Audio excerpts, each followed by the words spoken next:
Oh là la famille, c'est Chronique de l'Atlas, j'espère que vous allez bien. Comme vous avez vu cette semaine, on a vécu un moment historique dans l'histoire du Barça. On a enfin eu droit au licenciement de Ronald Koeman. C'est un moment que les supporters du Barça attendaient depuis très longtemps, et moi en particulier. Déjà quand elle est arrivée, on a bien compris qu'on courait droit dans le mur avec un coach pareil. C'est l'entraîneur qui a fait les pires débuts au club depuis 17 ans, franchement c'est incroyable. Et même globalement, quand on prend son pourcentage de victoires, on se rend compte que c'est l'un des coachs qui a eu le pire bilan dans toute l'histoire du FC Barcelone. Même Ernesto Valverde, il avait fait mieux pendant son passage au club. Et pourtant lui aussi c'était pas une lumière, hein. Mais là, avec Koeman, franchement, je pouvais plus me le voir. Au-delà de l'aspect sportif, et on va en reparler, et même l'humain, ça devenait plus possible non plus. De toute façon, là aussi, on va en reparler. Mais tout ça pour dire que franchement, il était vraiment temps de le virer, ça devenait trop. Moi, sincèrement, je comprends pas comment c'était possible encore de le défendre. Il a fait très peu de choses positives dans le club.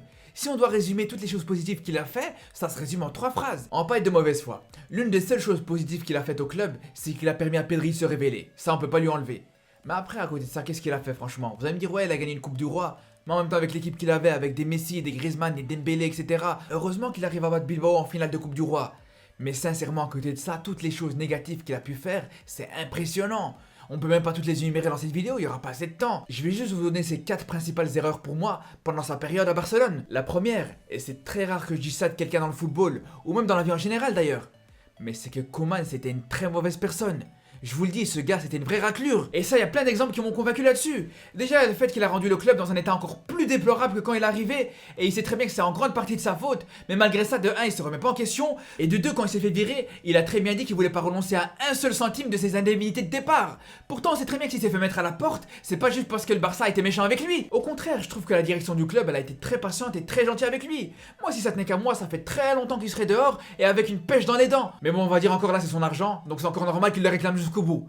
Même s'il faut quand même préciser qu'il y a certains entraîneurs dans ce genre de situation qui ont fait des très gros sacrifices. Mais sinon, à côté de ça, il y a plein de choses à lui reprocher. Déjà, c'est le genre de coach typique qui a du mal à prendre ses responsabilités en conférence de presse et il a très souvent tendance à remettre la faute sur ses joueurs, alors que lui, il sait très bien qu'il est en grande partie responsable des échecs du Barça. Et même les fois où il a tendance un petit peu à défendre ses joueurs quand il est face aux journalistes, même là, ça sonne faux, parce qu'il dit tout et son contraire. Il se contredit tout le temps. Par exemple, je trouve que c'est complètement stupide de sa part qu'il dise à la presse qu'il faut encourager les jeunes joueurs du club, qu'il faut les soutenir et les mettre en confiance, alors que lui il fait complètement l'inverse. Je pense qu'il a même pas besoin de revenir sur la façon scandaleuse avec laquelle il a traité Ricky Puig pendant tout ce temps. C'était complètement inacceptable. Et le pire dans tout ça, c'est que c'était juste une question d'ego. Ça avait rien à voir avec les sportifs. Et c'est pareil pour la situation avec Suarez. Ok, il a décidé de se passer de lui, y a pas de problème, on va dire que c'est son choix, même si personnellement pour les raisons sportives je suis pas forcément d'accord, mais ça c'est un autre débat. De toute façon, quand on voit ce que fait Suarez depuis 2 saisons, je pense qu'il y a absolument aucun doute là-dessus. Il a très bien fait comprendre à Koeman qu'il s'était complètement trompé. Mais après, au-delà du sportif, juste expliquez-moi comment c'est possible qu'aujourd'hui un entraîneur il est capable d'annoncer à un grand joueur comme Suarez qui compte pas le garder et il a même pas été capable de lui dire en face. Comment c'est possible d'être aussi loin dans le manque de respect? C'est incroyable. Pourquoi il a pas dit en face? Il avait peur que Suarez il le morde ou quoi? Bref, tout ça pour vous rappeler à quel point Koeman c'est vraiment une véritable ordure. Je suis désolé de le dire comme ça, mais c'est vraiment la vérité. Après, la deuxième erreur de Koeman pour moi dans son passage au Barça, c'est clairement son coaching en lui-même. C'est le genre de coach qui est complètement incapable de faire changer le cours d'un match. On n'a jamais vu une seule fois dans un match que le Barça était mené et que grâce à un changement tactique de Koeman, les choses elles se sont améliorées. Au contraire, les seules fois où le Barça arrivait à renverser le score quand ils étaient menés, c'était grâce à des exploits individuels, par exemple de Messi. Et on voit bien la différence cette saison sans Messi. Sur les 8 fois où le Barça a été mené au score, ils ont réussi à gagner qu'une seule fois. Et je vous rassure, en aucun cas c'était grâce à un changement. Parce que quand le Barça a égalisé, Koeman n'a fait ni modification tactique, ni remplacement de joueurs. Et c'est justement ça le problème dans le coaching de Koeman. C'est qu'il voit son équipe se faire mener au score et il fait absolument rien. Et là il regarde avec ses gros yeux de grenouille et il fait absolument rien du tout. Et je vous parle même pas des fois comme contre Benfica où ce qui te fait des changements et ça te fait couler son équipe encore pire qu'avant. De toute façon, dès le premier match de la saison, je me rappelle c'était contre la Real Sociedad.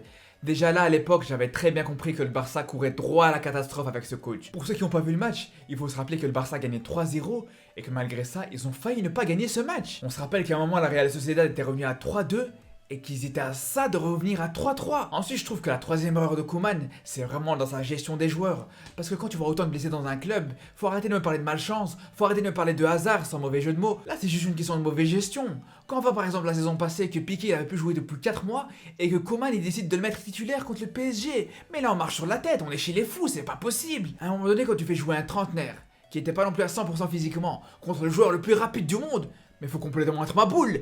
Même le Dr Strauss en H, il te dirait non mais là t'abuses frère. Après faut pas s'étonner que depuis ce match, Piqué fait que se blesser.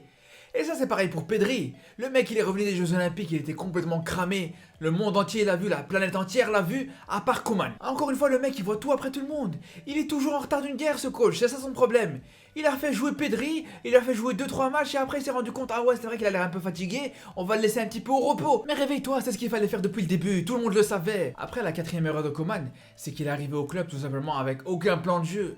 Le mec il savait pas du tout comment il allait faire jouer cette équipe du Barça. On n'a jamais vu un seul entraîneur dans ce club utiliser autant de dispositifs différents. Il a essayé du 4-3-3, du 4-2-3-1, du 4-4-2, du 3-5-2, du 3-4-3. On a tout vu. On a tout vu mais y a rien qui a marché. En fait c'est comme si t'as un chirurgien qui arrive et qui doit t'opérer mais qui sait pas quel instrument il va utiliser. Il utilise un bistouri, il voit que ça coupe pas assez, il en utilise un autre, il fait n'importe quoi. Bref c'est une boucherie. Eh ben là c'est la même chose. Le Barça de Koeman c'était une boucherie. Et ça je trouve que c'est la meilleure phrase pour conclure cette vidéo. D'ailleurs je vous retrouve très bientôt pour reparler du Barça. Pour le coup faut bien que je rentabilise mon nouveau pull. Donc je vous dis à très bientôt et surtout d'ici là prenez soin de vous.